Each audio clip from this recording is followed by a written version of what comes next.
ఈరోజు కాళోజీ గారికి సంబంధించినటువంటి భవనాన్ని పెద్ద ఎత్తున ప్రారంభోత్సవం చేసుకోవటమే కాకుండా రాష్ట్రంలో సగజ జనాభా ఉన్నటువంటి మహిళలందరినీ కూడా కోటీశ్వరులు చేయాలని, మహాలక్ష్మిలాగా పూజించాలని, ఆ పూజించడమే కాంగ్రెస్ పార్టీ ముందున్నటువంటి లక్ష్యం అని చెప్పి కూడా ఎన్నికల ముందు చెప్పినటువంటి వాగ్దానాల్ని నిజం చేస్తూ ఒక్కొక్క పథకాన్ని అమలు చేసుకుంటూ వస్తున్న సంగతి మీ అందరికీ తెలిసిందే.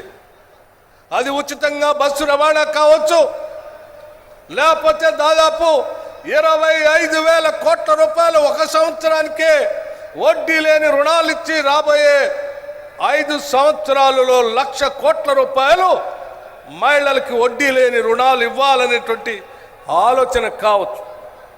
ఇవన్నీ ఆనాటి గత కాంగ్రెస్ ప్రభుత్వం ఇందిరా క్రాంతి పథం అని చెప్పి రాష్ట్రంలో ఉన్నటువంటి మహిళలందరూ ఆర్థికంగా ఎదగాలనేటువంటి ఆలోచనతో ఆనాటి ఇందిరమ్మ ప్రభుత్వం ప్రవేశపెట్టినటువంటి పథకాన్ని కోరి కొట్టాడి తెచ్చుకున్న తెలంగాణ రాష్ట్రంలో బీఆర్ఎస్ ప్రభుత్వం మొత్తాన్ని వదిలేసి వడ్డీ లేని రుణాల్ని బంద్ చేసి మహిళా ఆర్థిక సాధికారం పూర్తిగా నిర్లక్ష్యం చేసి వదిలేస్తే ఈరోజు తిరిగి మీ అందరి ఆశీర్వచనంతో అధికారంలోకి వచ్చినటువంటి ఇందిరమ్మ ప్రభుత్వం ఆలోచన చేసింది. మళ్ళీ మహిళలందరినీ మహాలక్ష్మిగా చేయటం కోసం తిరిగి వడ్డీ లేని రుణాలు ఇద్దాం. అది సంవత్సరానికి 25,000 కోట్లు కావచ్చు, 5 సంవత్సరాలు 1,00,000 కోట్లైనా పర్వాలేదు, వాళ్ళ కోసం మనం చేసి నిలబడతాం. వాళ్ళ అభివృద్ధే ఈ రాష్ట్ర అభివృద్ధి అని ఆలోచన చేసి ముందుకు పోతున్నటువంటి సందర్భంలో ఏర్పాటు చేసినటువంటి సభ ఇది. మిత్రులారా, మీ అందరికీ తెలియదు కాదు, కేవలం వడ్డీ లేని రుణాలు ఇవ్వటం ఒక్కటే కాదు, వాళ్ళకి రుణాలు ఇచ్చినటువంటి ఆ డబ్బుతో వ్యాపారాలు కూడా చేపించాలనేటువంటి ఆలోచనతో రాష్ట్ర ముఖ్యమంత్రి గారు అనేక సందర్భాల్లో చర్చించి అంశాలని ఆ సంబంధించినటువంటి అంశాలని కూడా విధానపరమైన నిర్ణయాలు తీసుకోవడం జరిగింది.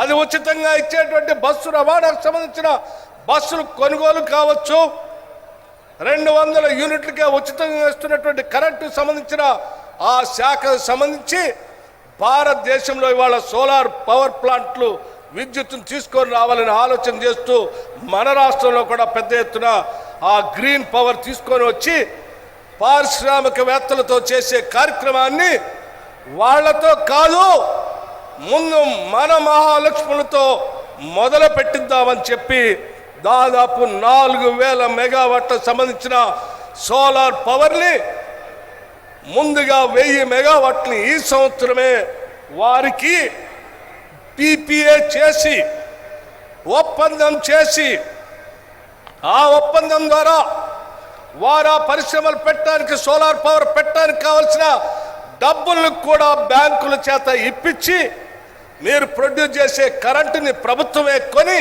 ఆ ప్రభుత్వమే మీకు బిల్లులు డబ్బు చెల్లించే విధంగా ఒక విధానపరమైన ఒక చారిత్రాత్మకమైన నిర్ణయం బహుశా ఈ భారతదేశ చరిత్రలో ఎక్కడా కూడా మహిళలకి 1,000 మెగావాట్ల పవర్ని PPA చేసినటువంటి చరిత్ర లేదు, భవిష్యత్తులో జరుగుతుందని కూడా నేను అనుకోవట్లేదు. అది కేవలం తెలంగాణ రాష్ట్రంలో ఈరోజు రేవంత్ రెడ్డి గారి నాయకత్వంలో ఉన్న ఇందిరమ్మ ప్రభుత్వం మాత్రమే చేయగలుగుతుంది, చేస్తుందని చెప్పడానికి చాలా గర్విస్తూ ఉన్నాను.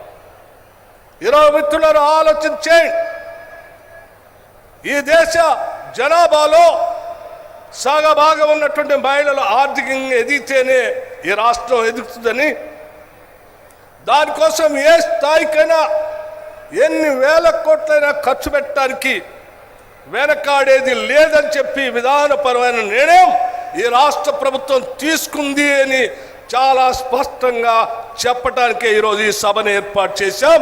ఈ సభ ద్వారా రాష్ట్రంలో ఉన్న మహిళలందరికీ కూడా చెప్తా ఉన్నాం, ఈ ప్రభుత్వం మీది, ఈ ప్రభుత్వం మీది, మీరు ఏది కావాలనుకుంటే అది చేయడానికి రాష్ట్ర ప్రభుత్వం సిద్ధంగా ఉంది.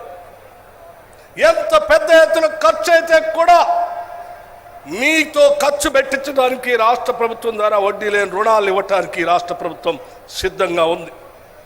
ఆ సిద్ధంగా ఉంది కాబట్టే ధైర్యంగా ఈరోజు ఒక సంవత్సర కాలం పూర్తి చేసుకున్నటువంటి సందర్భంలో ఇక్కడ సభ పెట్టి ధైర్యంగా మేము చెప్పగలుగుతున్నాం. మాటలు చెప్పిపోవడానికి రాలేదు. గత ముఖ్యమంత్రి ఇదే వరంగల్ జిల్లాలో ఇక్కడికి వచ్చి కుర్చీ వేసుకొని జర్నలిస్ట్ సంబంధించిన కాలనీ కట్టిస్తాను, నేను తిరిగి నేను మళ్ళీ వస్తాను, నాకు దావత్ కూడా చేయాలని నేనే కుర్చీ వేసుకొని కట్టిస్తా అని చెప్పి మాటలు చెప్పిపోయాడు. ఆయన కట్టించింది లేదు, కుర్చీ వేసుకున్నది లేదు, వీళ్ళు దావత్ ఇద్దామంటే మనిషి కనపడ్డది కూడా లేదు. కానీ మేము కేవలం ఎన్నికల సందర్భంలో రేవంత్ రెడ్డి గారు ఈ ఎన్నికల సందర్భంలో ఈ జిల్లాకు వచ్చి ఈ జిల్లాకు సంబంధించి వరంగల్ పట్టణాన్ని నగరాన్ని మార్చడానికి కావాల్సిన నిధులు ఇస్తానని చెప్పి మాట ఇవ్వటమే కాకుండా కేవలం 6 నెలల్లోనే కాళోజీ కళాక్షేత్రానికి కావాల్సిన డబ్బులు రిలీజ్ చేసి కట్టించి ఈరోజు మీ అందరి ముందు ప్రారంభోత్సవం చేశారు. ఇది కాంగ్రెస్ ప్రభుత్వం యొక్క నిబద్ధత, ఈ ప్రభుత్వం యొక్క సంకల్పం అని సందర్భంగా మనం చేస్తూ ఉన్నాం. మిత్రులారా, ఆలోచన చేయండి.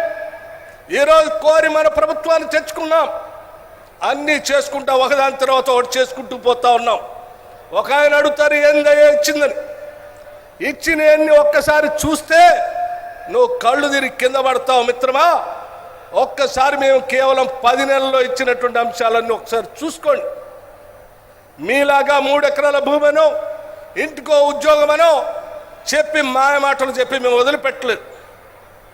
పథకాలు చెప్పాం, చేయటమే కాకుండా వరంగల్ అంటేనే స్వేచ్ఛ, వరంగల్ అంటేనే భావ స్వేచ్ఛ, వరంగల్ అంటేనే అనేక భావజాలాలకి నిలయం.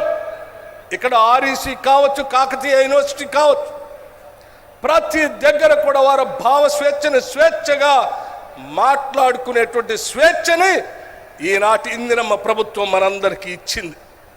అందుకే ఈరోజు నిటారుగా నిలబడి ఎవరు ఏది కావాలన్నా చెప్పుకునేటువంటి పరిస్థితి కల్పించడమే కాదు, స్వేచ్ఛగా మీ భావజాలాన్ని చెప్పుకోవడానికి కావలసిన వాతావరణాన్ని, ఇది ప్రజాప్రభుత్వం, ప్రజల ప్రభుత్వం మీకోసమే పనిచేస్తుంది అనేటువంటి సందేశాన్ని ఇస్తూ ప్రజల కోసం నిరంతరం పనిచేస్తామని మీ అందరికీ తెలియజేస్తూ మీ భావాల్ని, భావ స్వేచ్ఛని, మీ ఆలోచనల్ని పొనికి పుచ్చుకొని ఆ ఆలోచనలకు అనుగుణంగా శ్రీమతి ఇందిరాగాంధీ గారి ఆలోచనల్ని, కాళోజీ గారి స్ఫూర్తిని, మీ అందరి ఆలోచనల్ని దీవెనగా తీసుకొని ముందుకు పోతామని చెప్పి మీ అందరికీ సవినయంగా నేను మనవి చేస్తూ మరొక్కసారి రాష్ట్రంలో ఉన్న యావత్ మహిళా సోదరిమణులందరికీ ఇది ఒక శుభదినం, మీకోసం మేము నిలబడి ఉంటామని చెప్పి మరొక్కసారి మీ అందరికీ మాటిస్తూ సెలవు తీసుకున్నాను. జై హింద్.